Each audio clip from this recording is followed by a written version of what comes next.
ka filluar një hetim lidhur me dhënien në shfrytëzim të fabrikës për përpunimin e nënprodukteve shtazore. Pastiset janë duke u zhvilluar në 4 lokacione. Siç e dini, Prokuria Speciale ka filluar një hetim lidhur me dhënien në shfrytëzim të fabrikës për përpunimin e nënprodukteve shtazore.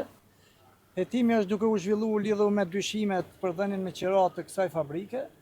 Jemi në fazën e hetimit, jemi duke zhvilluar bastiset dhe kontrollet në bazë të urdhrit të gjyqtarit të procedurës paraprake të gjykatës themelore në Prishtinë, me kërkesë të Prokurisë Speciale.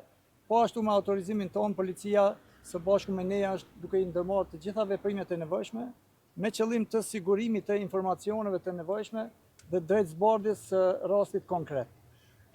Për çështjet më në detaje nuk mund të lëshomi për momentin për shkak se jemi në fazën e hetimit dhe ju lutem që të na kurseni sepse jemi në fazën e grumbullimit të informacioneve. Bastiset janë duke u zhvilluar në 4 lokacione, janë në vijime sipër dhe për çdo veprim tjetër as ana lejohet do t'ju njoftojmë përmes zëvendësës së Prokurisë Speciale. Cilat lokacione prokurora janë duke u bastisur Ministria e Bujqësisë, Agjencia për Zhvillim Bujqësor, Agjencia e Ushqimit dhe Veterinarisë dhe lokacioni i kompanisë përfituese e kontratës.